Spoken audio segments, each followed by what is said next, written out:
नमस्कार दर्शकों, स्वागत है आपका उज्जैन सीरीज के चौथे पार्ट में। आपने पिछले सभी पार्ट्स अगर नहीं देखे तो ऊपर एक आइकन आ रहा होगा, उस पर क्लिक करके आप देख सकते हैं। पिछले सभी पार्ट्स में आपने दर्शन करे महाकालेश्वर मंदिर और उनके आसपास पड़ने वाले सभी मंदिरों के दर्शन करे, और साथ ही में हमने आपको ओमकारेश्वर और ममलेश्वर महादेव के भी दर्शन करवाए। आज हम आपको बगलामुखी माता के दर्शन करवाएंगे और महाकालेश्वर और भूखी माता मंदिर के बारे में भी दर्शन करवाएंगे। तो वीडियो की शुरुआत करते हैं। जय जय श्री महाकाल। आज के दिन की शुरुआत हमने सुबह 7 बजे होटल से निकलकर महाकालेश्वर मंदिर में दूसरी आरती के दर्शन करने के लिए करी थी। सुबह का समय था, रश ज्यादा नहीं था। आप भी देखिए, थोड़े ही सही लोग हैं जिन्होंने दर्शन करने थे, और हम पहुंच गए महाकालेश्वर ज्योतिर्लिंग महाकाल के दूसरी आरती के दर्शन करने के लिए। भस्म आरती की बुकिंग आपको पहले से करनी होती है, हम करके नहीं आए थे क्योंकि हमारा बिल्कुल सो ऑफ द सडन प्लान बना था। आप भी दर्शन कीजिए महाकालेश्वर ज्योतिर्लिंग के, और मैं आपको बताता हूँ महाकालेश्वर में कितने प्रकार की आरतियाँ आयोजित होती हैं और उनका महत्व क्या है। महाकालेश्वर मंदिर में 5 प्रमुख आरतियां होती हैं। प्रत्येक आरती का अपना ही आध्यात्मिक और धार्मिक महत्व है। पहली होती है भस्म आरती, जो कि 4 से 6 बजे के बीच में आयोजन होता है। यह महाकालेश्वर मंदिर की सबसे प्रसिद्ध और अनूठी आरती है। इसमें भगवान महाकाल को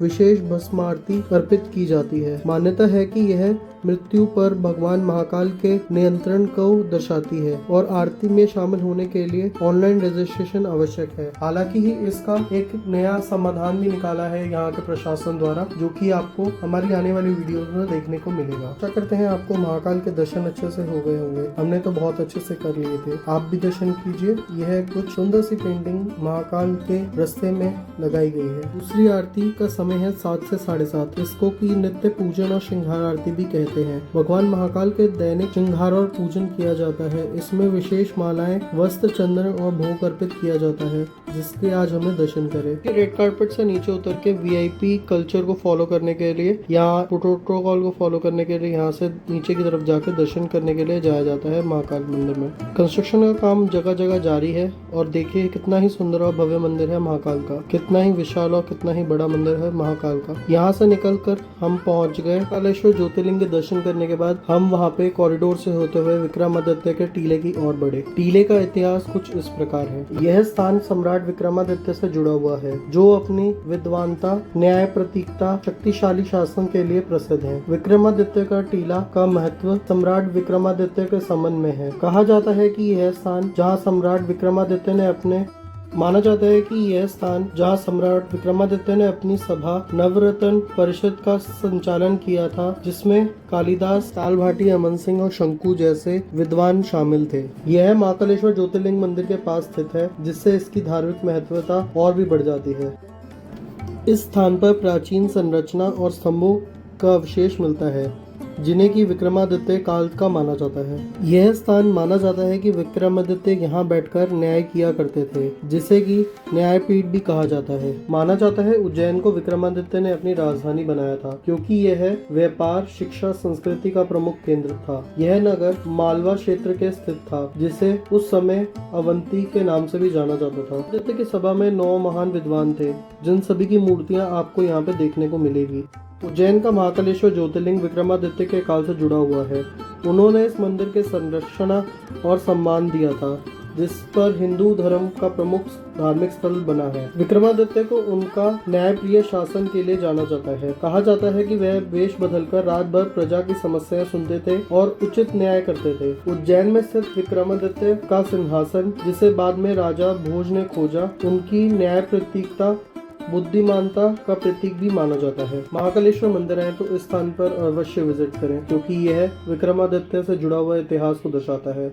आपको आज के अगले सफर मां बगलामुखी मंदिर की तरफ लेके चलते हैं, जो कि महाकालेश्वर ज्योतिर्लिंग से लगभग 120 किलोमीटर दूर है। यहाँ पहुँचने के लिए आपको टैक्सी जैसी सुविधाएं भी उपलब्ध है, लेकिन हमने यहाँ की लोकल ट्रांसपोर्ट, जो कि नॉमिनल से फेयर में आपको बगलामुखी मंदिर पहुँचा देती है। बता दें कि यहाँ पहुँचने में आपको 3 से 4 घंटे लग जाते हैं, तो अपना शेड्यूल और हिसाब से निकाल के ही है। हमारे पास तो टाइम की थोड़ी सी शॉर्टेज थी, तो हमने मंदिर को अच्छे से एक्सप्लोर किया और ज्यादा टाइम ना वेस्ट करके वापसी की और प्रस्थान किया। आइए जानते हैं मां बगलामुखी का इतिहास और मंदिर से जुड़ा हुआ रहस्य। हमने हमारी पुरानी वीडियोस में देखा था कैसे हमने मां बगलामुखी, जो कि हिमाचल प्रदेश में पड़ता है, उसके दर्शन करे। अगर आपने वह वीडियो नहीं देखी तो ऊपर लिंक आ रहा होगा आइकन में, आप उस पर क्लिक करके वो वीडियो देख सकते हैं। यह मंदिर नलखेड़ा में, जो कि मध्य प्रदेश में पड़ता है, आज आपको दर्शन करवाएंगे। माँ बगलामुखी, जो कि संतभन शक्ति की देवी कही जाती हैं, जो शत्रुओं को निष्क्रिय करना, कानूनी मामलों में विजय दिलाना और जीवन में सफलता प्राप्त करने में मदद करती हैं। इस मंदिर में कई विशेष अनुष्ठान होते हैं जो कि आगे आपको देखने को मिलेंगे। नलखेड़ा में पड़ता है, जो कि मध्य प्रदेश के एक मंदिर की ऐतिहासिक मान्यताओं के अनुसार कहा जाए तो इस मंदिर की स्थापना प्राचीन काल में हुई थी। यह शक्ति पीठों में से भी एक है। लोक कथाओं के अनुसार पांडवों ने महाभारत काल में यहाँ माँ बगलामुखी की आराधना की थी। यह स्थान तांत्रिक सिद्धियों के लिए भी प्रसिद्ध है। यहाँ कोई साधकों ने तपस्या की थी। कहा जाता है कि यह राजा विक्रमादित्य भी इस मंदिर में आकर माँ की उपासना किया करते थे। माँ बगलामुखी के अन्य मंदिरों की तरह यह मंदिर भी पीले रंग का है। आप देखिए कितना ही सुंदर और पवित्र मंदिर बनाया है माँ बगलामुखी का। यह मंदिर तांत्रिक उपासना और हवन के लिए भी प्रसिद्ध है। कानूनी मामलों में विजय, जिन लोगों पर उपहार, मुकदमे, शत्रु बाधाएं और कोर्ट केस है, वह यहाँ पूजा करवाने के लिए आते हैं। व्यापार और करियर की सफलता, माँ की कृपा से व्यापार और नौकरी और राजनीतिक सफलता मिलती है। नकारात्मक शक्तियाँ और बुरी नज़र से बचने के लिए भी यहाँ विशेष अनुष्ठान का ये विशेष मंत्र, जो कि आपके स्क्रीन पर अब ब्लिंक हो रहा होगा, वह मंत्र शत्रुओं के बाधा निवारण और सफलता के लिए अत्यंत प्रभावी माना जाता है। आप भी जब आए या कभी भी आपका एक काम में मन ना लग रहा हो या कोई भी बाधाएं आ रही हो, तो इस मंत्र के उच्चारण से सभी बाधाएं और सभी कष्ट दूर होंगे। ये जो आप सामने देख रहे हैं, यह माँ बगलामुखी के मंदिर का द्वार है। यहीं से अंदर जाके माँ बगलामुखी के आपको दर्शन होंगे। यहाँ गुप्त नवरात्रे फरवरी, मार्च और जुलाई अगस्त के दौरान विशेष तांत्रिक अनुष्ठान किए जाते हैं। को पीला रंग बहुत ही प्रिय है, तभी यहाँ पर पीली वस्तुओं का दान करना, जैसे कि हल्दी, पीले वस्त्र, पीली मिठाई दान करने से या बांटने से यहाँ पे मनोकामनाएं पूर्ण होती हैं। ये जो आप यहाँ पे मंदिर देख रहे हैं, आने वाले समय में दान से एकत्र होकर इतना सुंदर और भव्य मंदिर बनाया जाएगा माँ का, सोने और चांदी द्वारा। आइए आपको दर्शन करवाते हैं माँ बगलामुखी के, और आशा करते हैं आपको माँ बगलामुखी की असीम कृपा प्राप्त होगी। मंदिर पहुँचे, हमने अपने बच्चे को भी दर्शन करवाए माँ बगलामुखी के, तो आप भी दर्शन कीजिए माँ बगलामुखी से और अपनी मनोकामनाओं को पूर्ण करने के लिए उनसे आग्रह कीजिए। जय माँ बगलामुखी।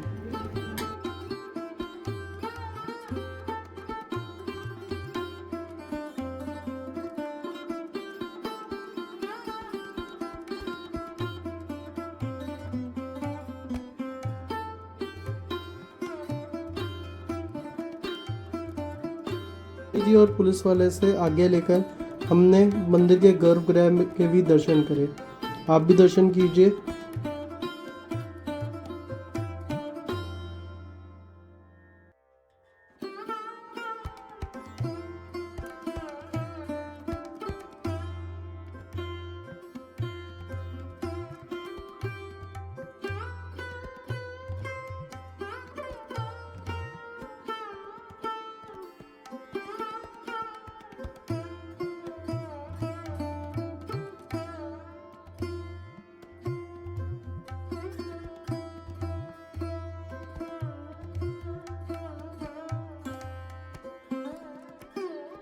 माँ बगलामुखी के मुख्य अनुष्ठान और विधि की बात करें तो शत्रुओं का नाशक अनुष्ठान किया जाता है। यदि किसी व्यक्ति और शत्रु की बाधा, कोर्ट केस, मुकदमे और व्यावसायिक प्रतिबंध के परेशानी हो रही है तो वह इस अनुष्ठान को करवाता है। कोर्ट केस और कानूनी मामलों के लिए विजय के लिए अनुष्ठान, यदि किसी व्यक्ति पे मुकदमा और झूठे आरोप लगे हैं तो वह इसकी पूजा करवाता है। और मंत्र तो मैंने आपको बताया ही था, जो आपकी स्क्रीन पे अभी ब्लिंक हो रहा होगा। इस मंत्र के द्वारा भी आप माता के प्रसन्न कर सकते हैं। आइए आपको मंदिर में पड़ने वाले अन्य मंदिरों के भी दर्शन करवाते हैं, जैसे कि यह राधा कृष्ण मंदिर, जो कि मंदिर के परिक्रमा मार्ग में आता है। आइए आपको भी दर्शन करवाते हैं राधा कृष्ण मंदिर के।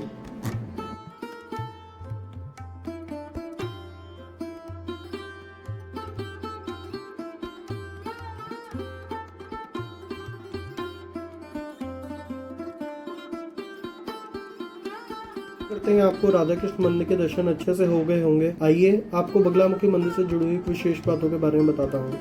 चौथी पूजा जो होती है वह बुरी नजर और नकारात्मक ऊर्जा की मुक्ति के लिए अनुष्ठान किया जाता है। यह अनुष्ठान उन लोगों के लिए करवाया जाता है जिनको की ऊपरी नजर और बुरी नजर, नकारात्मक ऊर्जा, तांत्रिक प्रभाव या अज्ञात भाव, उसके लिए यह पूजा होती है। अनुष्ठान की बुकिंग करने के लिए आप पहले ही महंतों को बुकिंग कर लें, क्योंकि यहाँ पर यज्ञ भाग कब खाली हो पता नहीं होता। अनुष्ठान के लिए पीले वस्त्र, हल्दी, चने की दाल, पीले फूल, बेसन के लड्डू, गाय का घी, हवन सामग्री, नींबू। ये आपने देखा सभी यज्ञशालाएं में आग प्रज्वलित थी और सभी जगह हवन हो रहा था।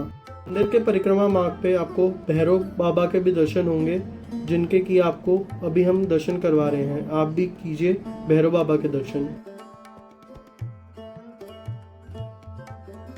अगर आपने कोई भी अनुष्ठान करवाना है, जैसे कि हवन यज्ञ या भंडारा इत्यादि करवाना है, उसके लिए यहाँ पे पर्ची कटती है, जो कि आप ये कार्यालय देख रहे थे उसमें कटती है। मंदिर में हमें पंडित जी से मुलाकात हुई, जिन्होंने मंदिर से जुड़ा हुआ इतिहास हमें बताया। तो आप भी सुनिए उनके द्वारा मंदिर का इतिहास। आपने इनसे पूजा अनुष्ठान करवाना है तो इनका नंबर मैं डिस्क्रिप्शन में दे। मध्य प्रदेश के आगरमालवा जिले में पड़ता है। माँ बगलामुखी का मंदिर है, सिद्धपीठ है, प्राचीन पांडवकालीन मंदिर है। और यहाँ पर जो भी भक्त अपनी मनोकामना लेकर आते हैं, सारी मनोकामनाएं पूरी होती है। हवन अनुष्ठान का बहुत विशेष महत्व है यहाँ पे। यहाँ कहते हैं कि पांडवों ने भी अपने कौरवों से युद्ध जीतने के लिए अपने पूजा पाठ अनुष्ठान यहाँ पे किए थे। और माँ बगलामुखी 10 महाविद्याओं में से 8वीं महाविद्या है। और यहाँ पे नवरात्रियों में विशाल भंडारे का आयोजन भी होता है। दूर दूर से लोग आते हैं और यहाँ पे अपने हवन अनुष्ठान से अपनी मनोकामना पूर्ण होती है, ऐसा माँ की भगवती की कृपा आशीर्वाद प्राप्त होता है। बगलामुखी का इस नदी, माँ बगलामुखी मंदिर के पीछे एक लक्ष्मणा यानी लखुंदर नाम की एक नदी भी है। और इस मंदिर के चारों तरफ शमशान भी है, तांत्रिक पीठ बोला जाता है इसे, सिद्धपीठ है। इसलिए यहाँ पे बहुत दूर दूर से लोग आते हैं। जैसे किसी का कोई कोर्ट केस चल रहा हो, ऐसी मनोकामना है। किसी के शारीरिक परेशानी हो, कोई ब्याह शादी में परेशानी आती हो, तो कोई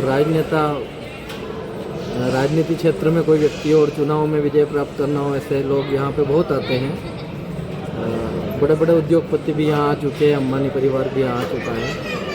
और नेता अभिनेता सभी लोग यहाँ पे आते रहते हैं, ऐसी माँ भगवती कृपा है। इसलिए सभी भक्तों से विशेष आग्रह पे आइए आप भी और यहाँ पे माँ भगवती के दर्शन का, हवन अनुष्ठान का लाभ लीजिए। माँ भगवती पिताम्बर। अगर आप मंदिर में आना चाहते हैं तो आपको बता दूं कि यह स्थान नलखेड़ा जिला आगरमालवा मध्य प्रदेश में पड़ता है।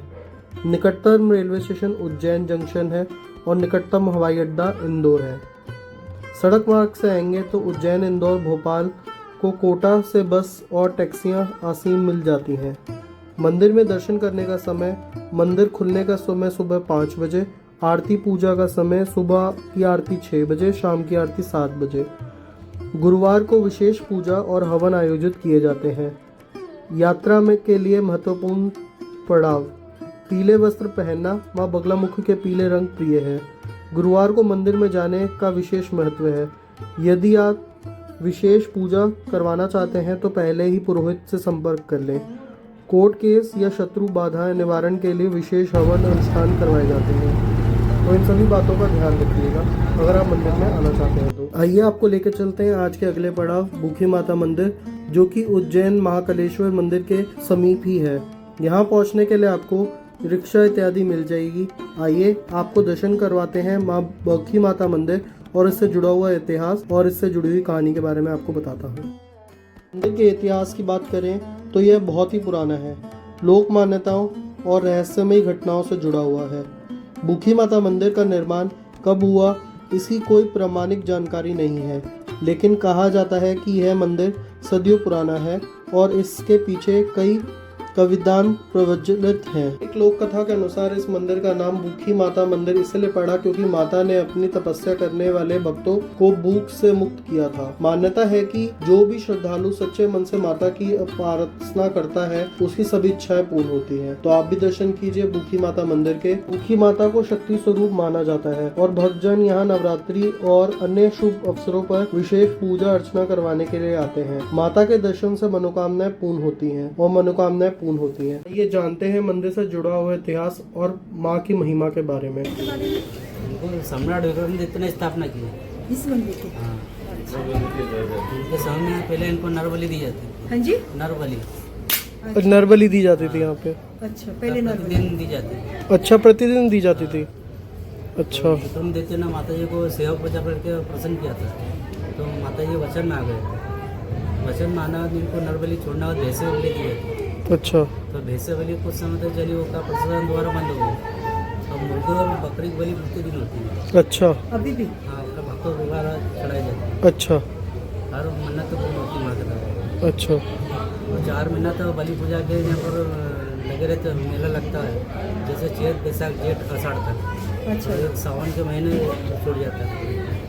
वो मान पूजा के बलि होती रहती है, हर बाधा पूर्ण रहती है। संतान प्राप्ति के लिए बेटी कराई जाती है। जय- खाली हाथ में जाते हैं। हे माता जय।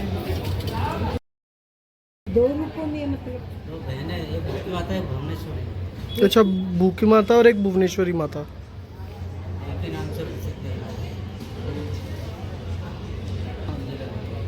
वो पुराने मंदिर। जी द्वारा बताया गया कि नीचे ये जो मंदिर आप देख रहे हैं यह सबसे पहले बनाया गया मंदिर और स्थापित किया गया मंदिर था। नदी के जल स्तर को बढ़ते और नए मंदिर के संरचना इस स्थान पर हुई जहाँ पर अभी हम दर्शन कर रहे हैं।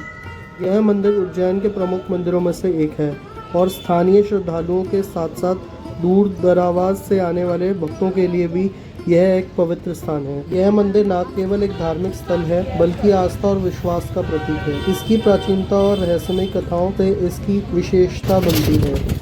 आपको आज के अगले पड़ाव और अंतिम पड़ाव जो कि चारधाम मंदिर है उसके दर्शन करवाते हैं, जो कि पहले पार्ट में अधूरे रह गए थे। आइए आप भी दर्शन कीजिए चारधाम मंदिर के। सबसे पहले आपने दर्शन किए द्वारकाधीश मंदिर के, अब ये है बद्रीनारायण मंदिर के।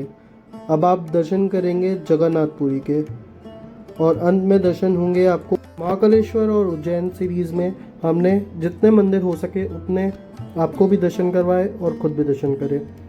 आशा करते हैं आपको हमारी ये उज्जैन सीरीज पसंद आई होगी और महाकालेश्वर मंदिर के दर्शन आपको अच्छे से हो गए होंगे। हमारे आने वाले पार्ट में आपको महाकालेश्वर मंदिर और अन्य मंदिरों को कैसे कवर करें, अपनी आइटनरी कैसे बनाएं, इन सभी के बारे में आपको पता चलेगा। और इस उज्जैन सीरीज में हमारा टोटल खर्चा कितना आया इसके बारे में हम आपको अवश्य बताएंगे। तो जिनके साथ आप उज्जैन जाना चाहते हैं और महाकालेश्वर मंदिर और अन्य मंदिरों के दर्शन करना चाहते हैं उनके साथ हमारी ये वीडियो शेयर करें। हर हर महादेव।